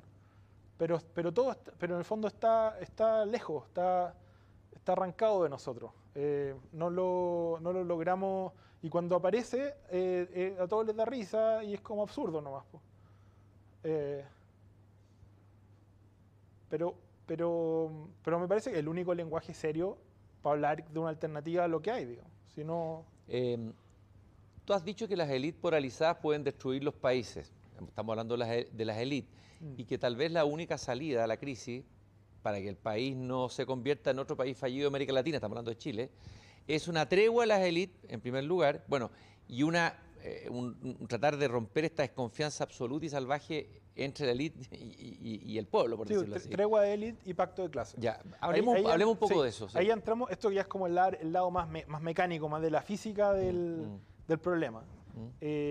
Y lo que yo veo hoy día es que hay una fuerte polarización de las élites, que es lo Peter Turchin, que es un intelectual americano, ha llamado la sobreproducción de élites. Hay demasiada élite para los mismos puestos, o casi los mismos puestos, de relevancia, influencia, etc. Entonces, fíjense en la estructura social que tenemos. Un espacio de clase media terrorífico, porque es vivir como loro colgado al alambre, siempre temiendo caer y no muy bien agarrado, digamos. Una clase baja donde nadie quiere vivir, obviamente, pero estable porque está estabilizada por los mecanismos, digamos, de administración de la pobreza que el Estado construyó, que son bastante eficientes. Y una clase alta que hoy día está sobrepoblada, donde todos tienen terror a caer a la clase media. Entonces, lo que hay arriba es una competencia radical, digamos, por estos puestos de influencia y estas posiciones de poder, que al mismo tiempo hace que las demandas de la clase media no sean escuchadas ni sean tomadas en serio. Entonces, es una espiral descendente en lo que estamos metidos. Y cuando yo llamo una tregua de élites y un pacto de clase, yo creo que son dos cosas relacionadas. Porque si logramos, como decía antes, construir un sistema de la vida que logre sostener distintas formas de vida, que en el fondo es un espacio de clase media que sea digno y más tranquilo, la lucha de élites debería disminuir, porque el miedo a vivir en la clase media también debería, que también tiene sus ventajas, obviamente. Porque uno no tiene que hacerse cargo de las responsabilidades del poder. También debería descongestionarse, digamos, ese espacio. Pero lo que hay hoy día son élites combatiendo entre ellas a muerte. Y muy la lucha entre Tunquén y Zapallar, ¿no? La guerra entre Tunquén y Zapallar. Sí, ¿Ya? Tunquén la izquierda y Zapallar la derecha. Claro. ¿No? Y el mundo popular y la clase media, digamos, con demandas específicas y con problemas específicos que nadie está pescando. Y ese es mi mismo temor del proceso constituyente. Porque el proceso constituyente puede ser, digamos, aquí un choque, digamos, entre los mejores ejércitos de Tunquén y los mejores ejércitos de Zapallar, digamos. Una especie de guerra a las rosas, pero disociado en un contexto donde, digamos, la clase media, que es donde las papas están quemando, donde está el problema central, que un problema que yo creo profundamente que es material, que es muy económico en este nivel, no va a ser tomado en cuenta. ¿Y no es de sentido también, lo que estábamos hablando antes? Por eso digo, o sea, que hay un plano que es de sentido y hay otro que es material. Yo creo que tenemos serios problemas a nivel de la organización material y que esos problemas tienen prioridad en su corrección para poder preguntarnos, digamos, y empezar a empujar el plano del sentido. Tú afirmaste hace poco, no sé, una columna, una entrevista, que la convención constituyente puede ser la cueca en pelota. ¿Por qué? Por esto mismo, por esto mismo. En el fondo, uno, son élites que están dispuestas, o sea, que una guerra a muerte, donde van a prometer cualquier lesera con tal de aparecer en el diario, ya lo estamos viendo, digamos. Aparecer en el diario, no sé, ganar posiciones, una lucha de posiciones nomás, totalmente cínica e inmoral, mientras los problemas, todavía ni siquiera hemos logrado construir una estructura de prioridad en torno a los problemas que tenemos que enfrentar. Es como todo es un problema, pero no, pues si tenemos que... Y además, y la otra pregunta es, ¿qué problemas y en qué medida pueden ser solucionados por una nueva constitución? Tampoco, nadie se atreve a responderlo. Entonces prometen ya cualquier lesera, que cambiamos la constitución y el sol sale por el otro lado. O que teniendo el PIB de Croacia, no, o sea, perdón por usar el ejemplo, porque el mismo acaban de tener dos terremotos bien fuertes, pero teniendo el PIB de Croacia, vamos a tener el sistema de transporte, qué sé yo, holandés, el sistema de pensiones noruego, el sistema de salud inglés y el sistema escolar de Finlandia. Y siendo Chile con el Estado chileno, porque nosotros tenemos el PIB de Croacia y tenemos un Estado como no sé, no quiero decir Namibia, pero una cosa no muy desarrollada, pues así. O sea, como una farsa. Una farsa es lo que me preocupa. A pesar de lo cual, yo ahora voy viendo, claro, los candidatos que están tratando de pelearla, que no vienen de los matinales, y hay gallos muy valiosos. en todo el espectro, pero la tienen difícil. Has planteado también algo interesante que me parece interesante, que dice que el fondo real del debate constitucional es antropológico. Esta idea que se va a debatir ahí entre dos modelos de Estado, entre el Estado de bienestar y un Estado mínimo, digamos, pero finalmente ambos compartirían, algo que ya habíamos hablado un poco, la misma idea del ser humano, digamos, la misma visión antropológica de fondo. ¿Cómo va a ser cómo se da eso, cómo se despliega No, eso? ese es el otro problema, pero que es el mismo punto que ya habíamos tocado. En el fondo es la idea del individuo soberano, del sujeto soberano, y el problema de cómo consolidar esa soberanía individual nomás, el eje de la discusión entre esa izquierda y esa derecha. Porque además la clase alta chilena, de izquierda y derecha, vive en el mundo como un individuo soberano. Digamos, trata de desplegar su existencia y su ser de esa manera. Y le parece lo más natural, digamos, la pregunta de cómo consolidar esta soberanía individual, y ese va a ser probablemente, o va a ser uno de los ejes que puede dominar el debate constitucional. Por eso nosotros hemos tratado de empujar dentro de él una noción de soberanía integral, digamos, de soberanía, perdón, no de soberanía, de subsidiariedad, una noción de subsidiariedad en oposición a este soberanismo del sujeto, que nos dé, que ponga en el centro del orden institucional a la persona humana, a la familia, a las instituciones intermedias, y un Estado al servicio de esa diversidad, digamos. A propósito de la familia, de la que se habla poco, digamos, tú has hablado, te has preocupado, es una preocupación dentro de tu temática, apareció en algunos artículos, tú has hablado del colapso de la familia, en el caso chileno, de una sobrecarga de expectativas sobre ella, y de nuevo, el tema, a ver, ¿qué está pasando en la familia? ¿Cuál es el debate de fondo? Tú hablas de la campaña de la lucradora de la infancia, es fuerte esa afirmación, ¿a qué te estás refiriendo con eso? Aquí es pura estética, pues, si en el fondo, ahí la lucradora de la niñez, digamos, la defensoría de la niñez, se ha dedicado en su comportamiento a nivel mediático, es un comportamiento de una persona que no entiende lo que es estar al servicio del Estado y no al servicio de un partido, y que no entiende también, en mi opinión, o sea, y que está tan absorbida por una agenda respecto de nuevo, a la construcción de soberanía individual a nivel de la infancia, que todos los problemas sociales, los problemas del niño como persona, desaparecen de su rango de visión. Y todo esto, por eso digo lucradora, con un sueldo sideral, que debería avergonzar a cualquier persona que se supone que está al servicio de otro.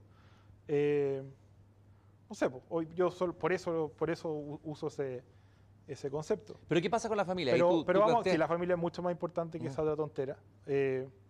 Y el tema de la familia es que los chilenos, la institución que más valoran, si uno mira, es la familia. Los chilenos dicen tener muy pocos amigos, y concentrarse, digamos, en su núcleo familiar. Sin embargo, la familia, y de la familia se espera todo, pues se espera que en el fondo es la base de la educación, es la base de socialización de los niños, es el espacio donde la pareja encuentra cierta satisfacción a una serie de bienes, etcétera, etcétera.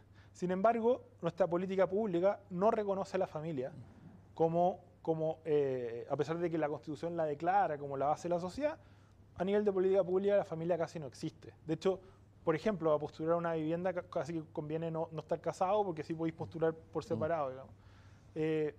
Y el hecho de que la familia que en el fondo sea sobrecargada de expectativas, a la vez que no se le da ningún apoyo por parte del resto de la sociedad y del Estado para cumplir con las funciones que se le pretenden entregar,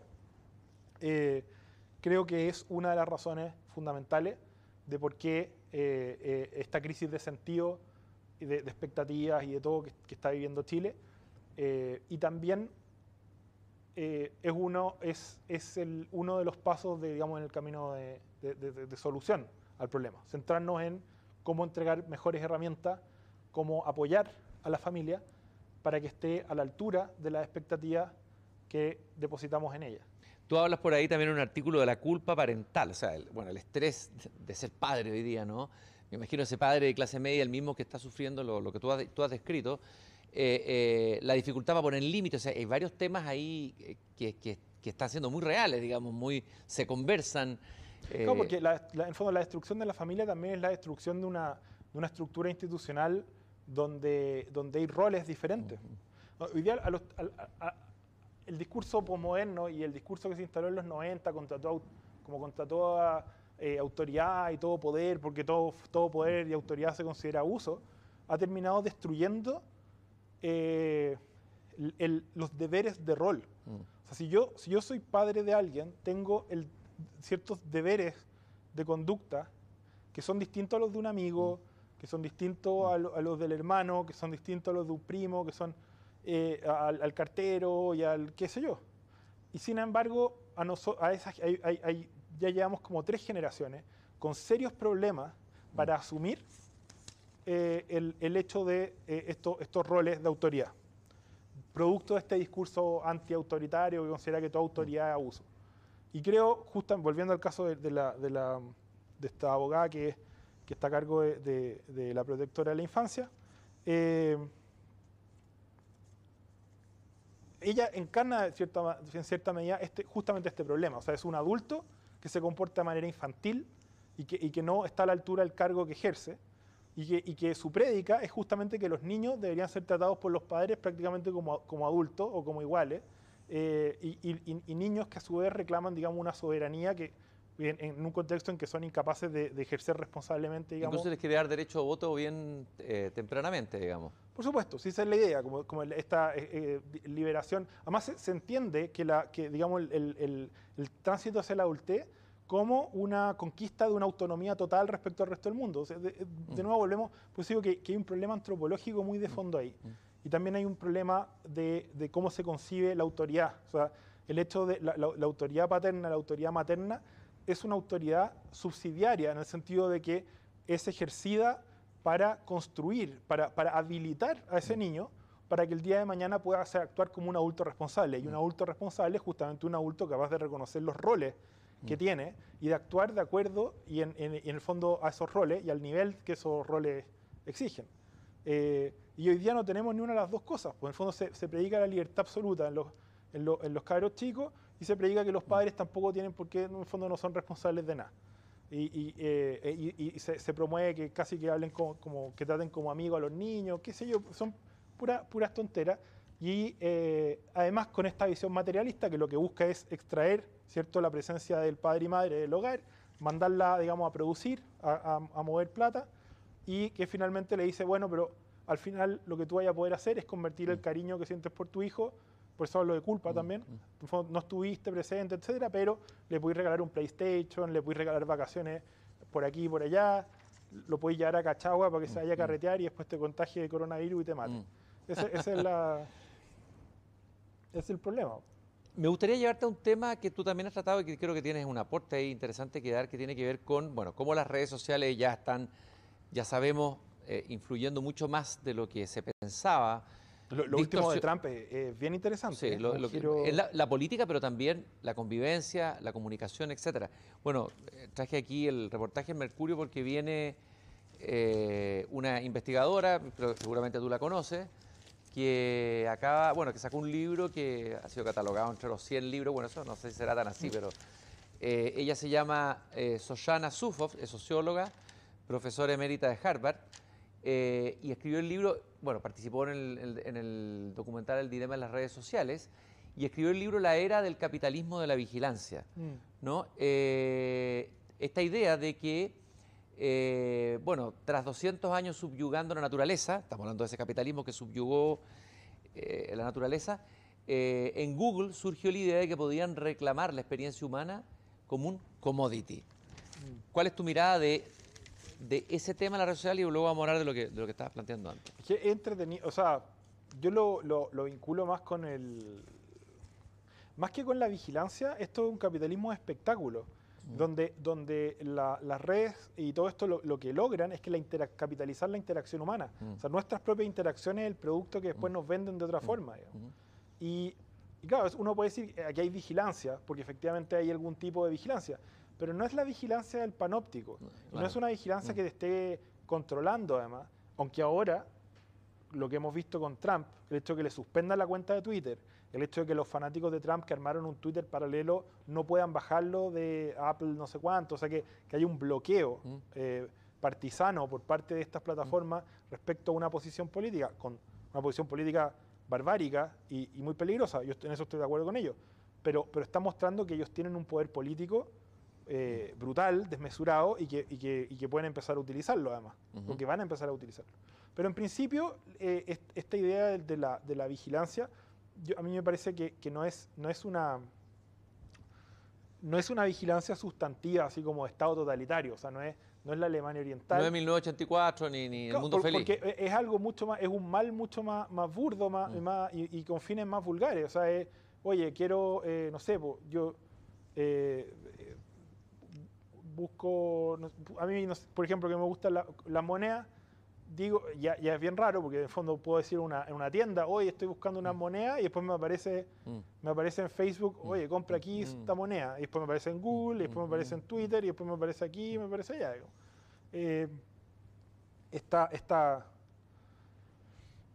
en el fondo una persecución para venderte cosas, y la venta de información a las otras empresas, etcétera, etcétera. Pero al mismo tiempo, y eso es lo que a mí también me complica, nos convierte a nosotros en productos, porque no es una interacción solo de un lado. Cuando puede que en un principio fuéramos productos involuntarios. O sea, yo ponía mis preferencias o hacía búsqueda en Google y había cierto un logaritmo o algo así que me ofrecía productos afines, etcétera, etcétera. Pero en el fondo hoy día nosotros interactuamos con estas plataformas ya como conscientemente presentándonos como productos.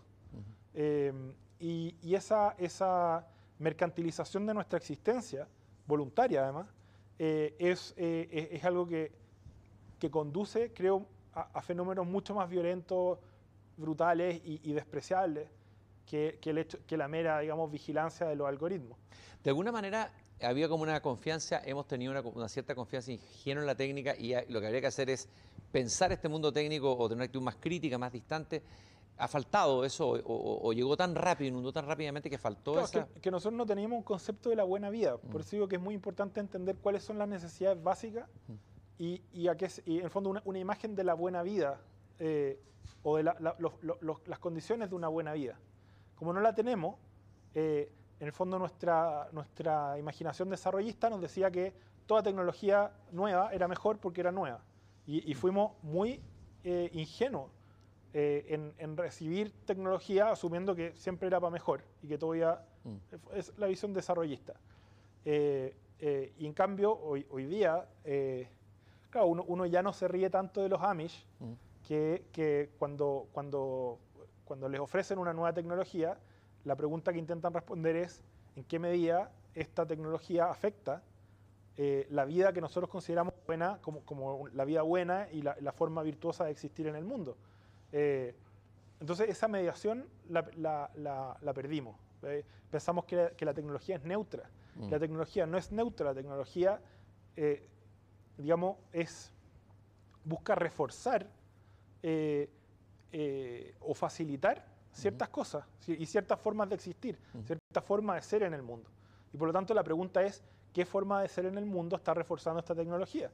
¿O hacia dónde me está llevando? Pero nosotros eso no lo preguntábamos. Hablemos de Twitter, que en el fondo es, tú mismo lo has dicho, un foro elitista politizado, ¿no? Sí. O politizado elitista, ¿no? Es una mezcla de medio de comunicación, de juego. ¿Qué impacto puede tener en la democracia? ¿Qué impacto puede tener o está teniendo en la democracia hoy y particularmente en el debate público en Chile? Bueno, Twitter... Rodrigo Pérez, del IES, acaba de publicar un claves para el debate sobre el efecto de Twitter en el sistema político. Y la verdad es que mucha gente que toma decisiones y que influye en el debate público comenzó a suponer y a reconocer, a identificar a Twitter con la opinión pública. O con la opinión de la mayoría. Entonces, la influencia de Twitter en la opinión pública es enorme. Es enorme. ¿Y quiénes forman la opinión pública? La opinión pública no es la opinión de todos, sino que es aquello que los tomadores de decisiones escuchan y piensan o representan como la opinión mayoritaria, es un sistema autónomo. Y este sistema, en el fondo hoy día, está siendo gobernado por la lógica de Twitter y por lo tanto la política, que es una caja de resonancia de la opinión pública, comienza a operar en base a las preferencias y a las disputas en un espacio absolutamente elitista. Tiene más del 10%, ¿no? 10 o 18%. 8%, en Estados Unidos al menos el 8% de los tuiteros producía el 80% de la opinión en política, o una cosa así, de esa magnitud. Y que además es un espacio es un espacio incestuoso de alguna forma, porque está, ¿quiénes participan de él? Principalmente periodistas, intelectuales, y etcétera, etcétera. Entonces es la misma clase, como dándose vuelta sobre sí misma, la que termina distorsionando, ¿cierto?, a los tomadores de decisiones y alejándolos de las necesidades de las mayorías. Y además no es solo una distorsión, porque eso ya sería malo, pero es una polarización. Por eso hablo que Twitter es una gran herramienta de polarización de las élites, en el sentido de que los tweets que son más premiados, o sea, la actitud que se premia es el matonaje, porque es el espectáculo. En el fondo, eso es capitalismo de espectáculo, ¿no? Eso es capitalismo de espectáculo. O sea, las opiniones que generan más reacción, tanto más premio, son las más brutales, las más extremas, las más burdas. Y las moderadas no calientan a nadie, entonces pasan cola. Entonces se premia el show y se premia el impacto. Y en el fondo una política de movida a puro impacto es un reality show, y es en lo que se está convirtiendo hoy día nuestra Cámara de Diputados, por ejemplo, conducida por una persona que viene de la farándula. Pablo, tú hablaste recién del Federalista. Me gustaría contar aquí, mucha gente no sabe lo que es el Federalista, pero es una fuente de lectura y relectura tremendamente interesante, tremendamente importante en su tiempo, siglo XVIII, ¿no? Sí. En Estados Unidos. Y lo importante, a ver, de esta reedición del Federalista o una antología del Federalista, en la discusión constitucional que estamos haciendo nosotros, ¿qué podemos aprender de aquellos pensadores que sostuvieron ese medio de reflexión? ¿Qué sentido tiene para nosotros hoy día en esta discusión constitucional? Yo creo que el Federalista es la mejor obra ilustrada que nos enseña a desconfiar del poder. En el sentido de cómo imaginar, cómo pensar el poder institucional de manera desconfiada sobre una base racional y no sobre, digamos, teorías conspirativas y delirios varios. En el fondo, cómo construir un orden donde, esto es muy newtoniano, donde toda fuerza sea contrapesada por otra fuerza para evitar que esa fuerza pueda convertirse en abusiva, sea cual sea esa fuerza, digamos. Y por lo tanto, siempre pensando que aquel abuso que hoy día institucional, que hoy día me favorece a mí, el día de mañana puede ser usado en contra mía. Y para evitar ese escenario, digamos, necesito contrapesarlo con otra institución. El peligro, por ejemplo, que desaparezca el Senado. Que es lo que proponía acá, por ejemplo. Camila Vallejo, Camila Vallejo salió diciendo que no tenía que haber ¿Cuál es el Senado. peligro de eso específico? Para verlo en terreno concreto, lo que significa eso. Sí, el Federalista lo discute, creo que el número 62 y 63, y el punto, porque estos son varios artículos de diario, que eso también es choro. O sea, es un libro gordo, pero que se lee de a poco, porque son muchos artículos que salieron en el diario para que lo leyera, digamos, gente común y corriente. Y el punto sobre el Senado es que es bien interesante porque parte la base de que las asambleas, dice, es normal que una asamblea sea visitada, ¿cierto?, por un espíritu de, como una conmoción. Todos nosotros que participamos de asamblea universitaria, ¿cierto?, en algún minuto la pasión se apodera de la asamblea y pueden tomarse decisiones movidas por la pasión del momento, o por una noticia que acaba de llegar, o por cualquier cosa, que, digamos, lleve a decisiones apresuradas o desmesuradas. Y por lo tanto, tiene que haber otra, en el fondo el poder legislativo, separado en dos cámaras, una cámara que logra ser como una quilla a esta fuerza, digamos, como telúrica, diría mi amigo Hugo Herrera, que emerge, digamos, que brota en esta asamblea que es más masiva, que es más convulsionada, donde participa gente más joven además, etcétera. Y el Senado opera como una quilla donde son personas mayores, que tienen que ejercer el cargo por mayor tiempo y por lo tanto tienen que proyectarse a mayor plazo y que son elegidas bajo criterios distintos que las otras. Eso también es importante. Entonces es un contrapeso, en el fondo, si la Cámara de Diputados es la pasión, el Senado sería la razón. El Senado sería la razón. el super yo, para usar un término freudiano, ¿no? Exactamente. Pablo, ¿qué peligro ves tú, a partir de la reflexión que hacían los federalistas, los redactores del Federalista, qué peligro más te preocupa más a ti del desarrollo de la Convención Constituyente? En este sentido. No, a mí me preocupa que la desconfianza que tienen los chilenos hoy día en el poder se traduzca en el debate constituyente simplemente en una desconfianza ingenua, que es donde la gente suponga que el poder arbitrario usado para el bien finalmente es la mejor solución que podemos conseguir. Y cuando en realidad entregarle arbitrariedad al poder es lo más peligroso que podemos hacer, y estoy seguro, porque es lo más cercano a declarar la ley de la selva eso. Y en la selva mandan los más fuertes. Y por lo tanto, a la vuelta de la esquina, la gente que pensaba que desatando fuerzas, digamos, descontroladas, quizá iban a poder obtener una mejor posición o iban a mejorar su situación, se van a encontrar con que esas fuerzas son utilizadas en contra de sus intereses por los que tienen más influencia, más poder, más plata y más fuerza. Una última reflexión cortita. ¿Cómo lees, cómo miraste el asalto al Capitolio? No puedo dejar de preguntarte por eso, por alguien preocupado por lo público, por la política, por la democracia, por lo mismo que estamos hablando, el federalista, el Capitolio. ¿Cómo ves, decantando un poco? O sea, yo creo que muestra los extremos brutales a los que puede llegar este capitalismo de espectáculo, que no es de derecha ni de izquierda, en mi opinión, y el peligro real en que estamos metidos, porque esto no fue un show, digamos, no una película, algo que pasó en el plano de la realidad, murió gente. Me llamó mucho la atención, creo que de apellido Babbitt, una manifestante, una de las personas de esta turba, digamos, fascista que ingresó al Congreso inspirado en unas ideas delirantes, promovidas por un presidente irresponsable, por un demagogo. Y ella había servido, tenía mi edad, digamos. Sirvió 14 años en la aviación norteamericana. Estuvo en el frente, en el Medio Oriente, en varios frentes, durante esos 14 años. Y era una persona, claro, que si uno miraba su biografía, ella había puesto su vida al servicio de otro, mucho más que la mayoría de nosotros, digamos.